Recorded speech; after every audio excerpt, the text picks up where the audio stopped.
So, first on the workbench for April is lino cutting. This is my new craft that I'm trying to get into. And although I did lino cutting like many of us did way back when I was at school, I never really followed it up after that. But seeing as just recently my drawing skills have become increasingly more erratic because of the problems I have with my hands, I thought I'd decide to try some different form of outlet for my artistic bent, as they say. And I'd always been sort of like curious about doing lino cutting. So I thought, no, I'll give it a go. And what really sparked this off was a local art school, the North York's School of Arts, or Art School in Scarborough, was doing a session of workshops. So I thought, this is my chance. Let's have a go. So I went and had my first session, and this was the product of that first session, where I really just got to grips with using the tools for the very first time. I used a pretty simple design because I had no idea what translates into lino cuts well. In other words, I didn't think my line drawings would really translate nicely into doing this kind of, I'd almost say this is a more graphical method of producing art from my point of view as a graphic designer. Although I've seen some lino cutting by real experts that are, wow, they've blown your mind with the detail, and they look like, I would have thought they were etchings, you know, they were so fine and detailed. But this is the kind of a more graphical, more simple rendition of lino cutting that I was thinking about. So I thought I'd download a simple design that I liked offline, just to have something to get me started, really. And that's what all this is about. So this is what I'm working on at the moment.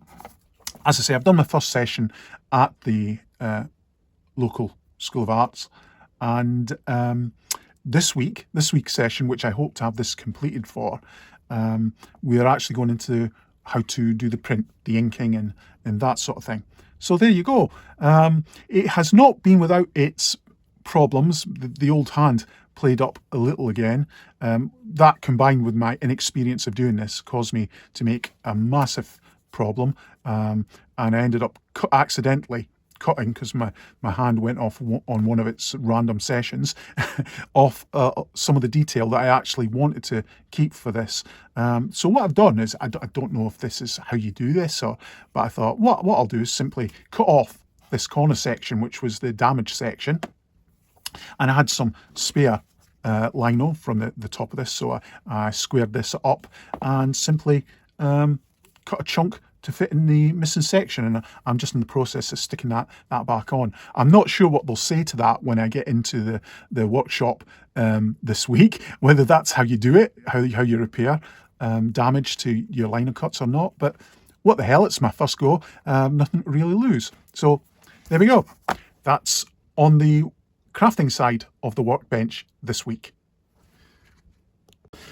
So the next bit of crafting I've been doing on my workbench is a little felt model, little felt hedgehog in this particular case. Now, I bought this as a kit, and of course this is complete now. This was my very first go at felting, so it was a beginner's level kit. Very, very simple indeed, and in fact it gives you a head start as a beginner, because this is not solid felt all the way through. It's actually the core of this is actually a polystyrene egg shape, just to give the beginner to felting a head start and putting one of these together, because it can be quite laborious to create a wholly felt figure.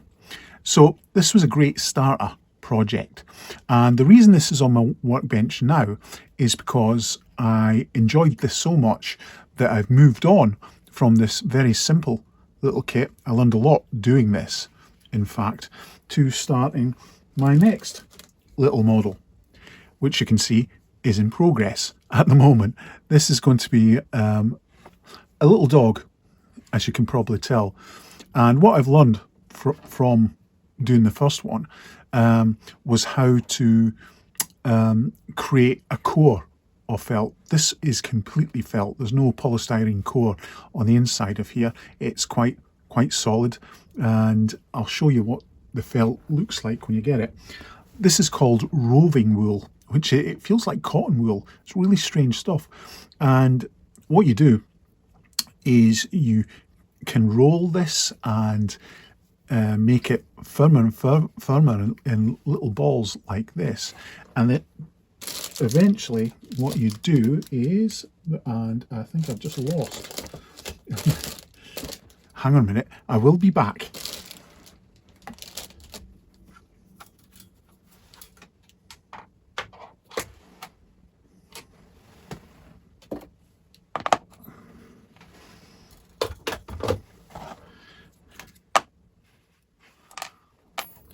I'm back.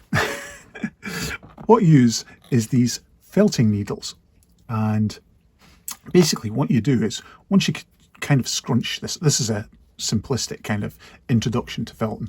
If you scrunch it up like that, you can then start stabbing that, and eventually you can't see them, and I didn't know they were there, but there's kind of like tiny little barbs on this needle. I don't know if they're getting the reflection there.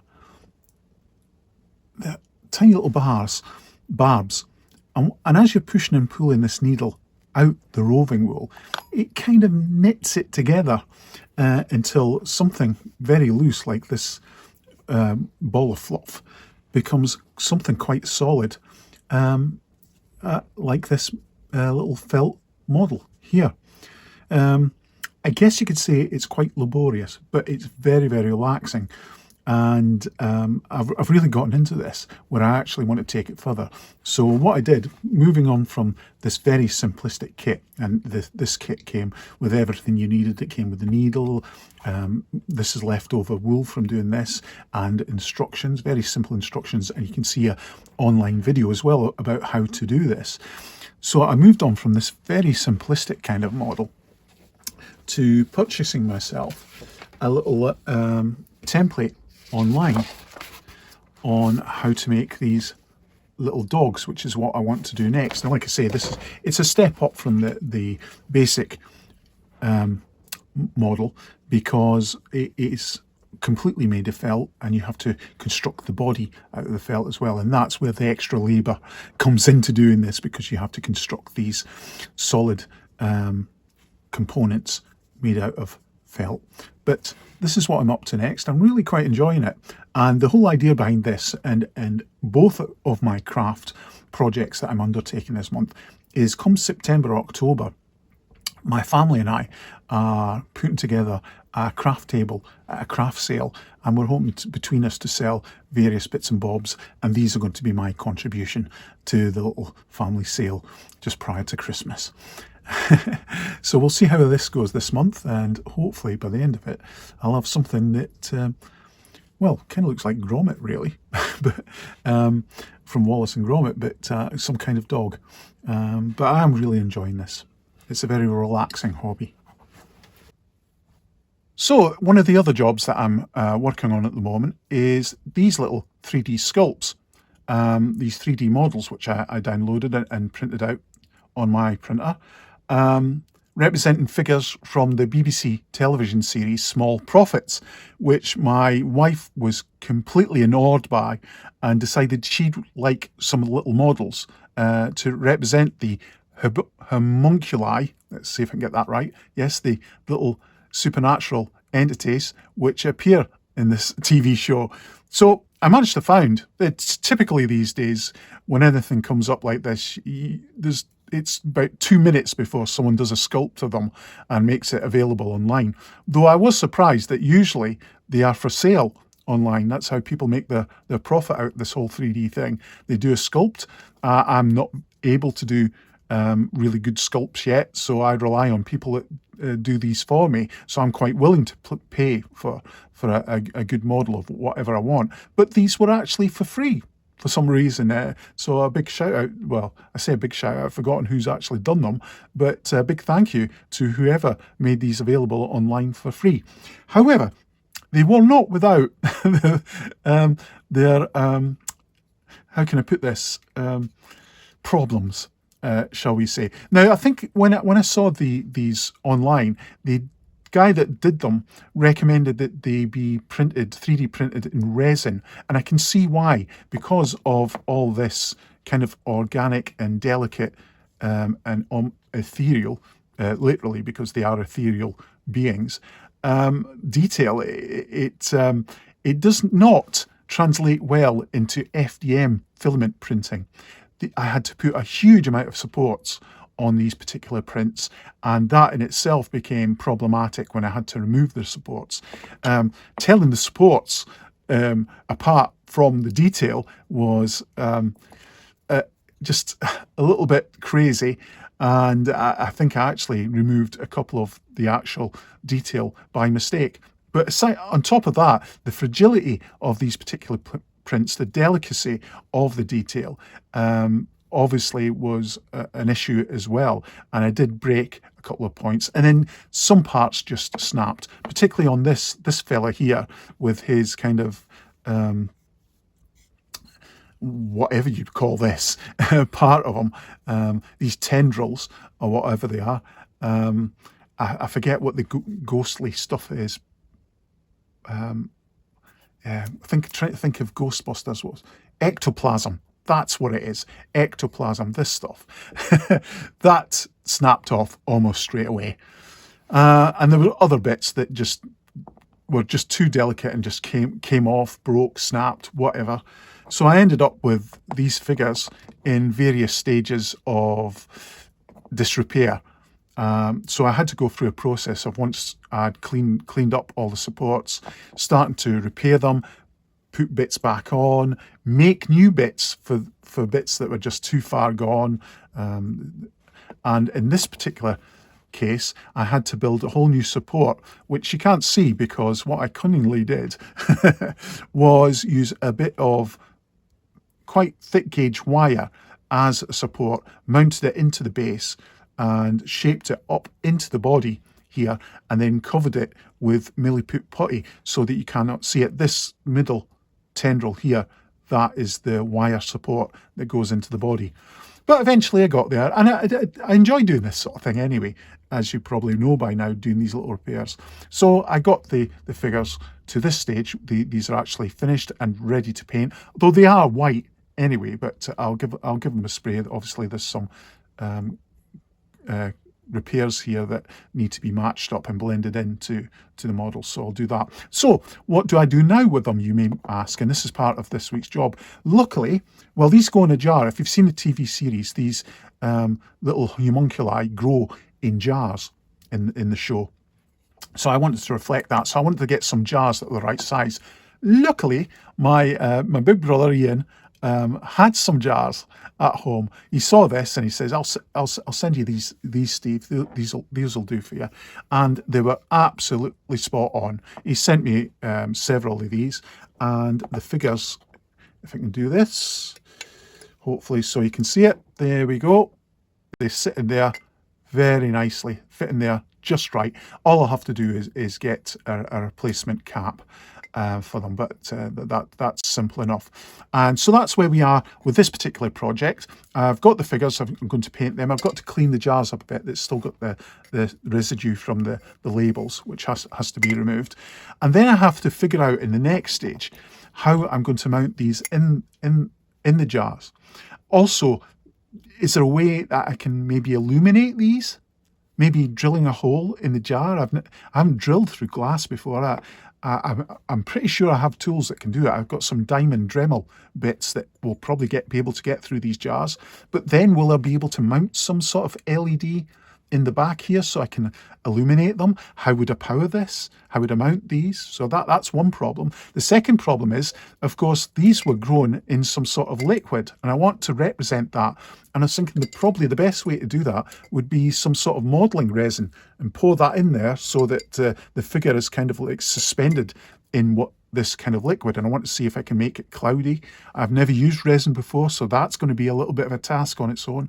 And then, of course, I have to, as I say, replace the jar lids here. The ones that came with these were a bit too modern. They were kind of food storage jars, you know, the kind of glass ones that had the plastic thing in. And I wanted something a bit more sort of sort of folkish. So I wanted maybe a cork top or something like that. So I want to replace that. That is the easy part. It's the resin and the lighting and how I'm going to mount these that's going to be the hard part next. So there we go. Small profits. I particularly like this one. This is, I think this is one called the Queen. I do like that, and the way that it is suspended via its ectoplasm or whatever it is here is really nice, and I do like the pose as well in the features. And even though this was an FDM print, so not the most detailed of 3D prints, I think it came out rather nicely. And is the best of all three. Although this little chap does have his own charm, and I have a soft spot for him because of the amount of repair I had to remake his legs and all sorts, and this arm. So I've got a soft spot for this particular chap. Well, this seems to be a good way to end up this Workbench video, because this is a job that's coming to the end. Finally. These are, I hope you can see that, my Lord of the Rings, or Hobbit, Gandalf bookends. I 3D printed them, put them all together in pieces, as you can see, probably from those marks on the side there, because it was too big to print in one piece on my 3D printer. And I've slowly assembled these and finished them off, sanded them, and I'm getting to the final paint stage now. I've put down a primer coat and a base coat. I wasn't happy with it, so I've done a lot of sanding, as you could probably tell here, and they're really about smooth enough, I think, to take another try at the final coat. I'm hoping it turns out a little bit better than it did on that occasion. But I've got the left hand, sorry, they're quite hard to see on this camera angle, but that's the left hand book end here, like that. Get my sanding block out the way. And this is the right hand. I haven't glued in the moth on Gandalf's hand yet, but I'll just pop that there like that, so hopefully maybe you can see them. So they'll bookend my small collection of hardback Tolkien books. I'm quite pleased with these, really. The sculpt was very nice, even though I did it as an FDM print rather than a resin print.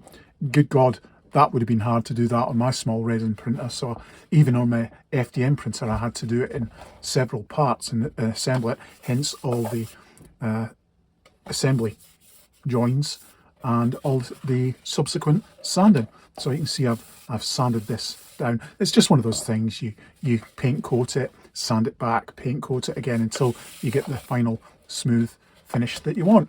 But I'm really pleased. The only thing I would say though is the grey has turned out to be a little bit glossy.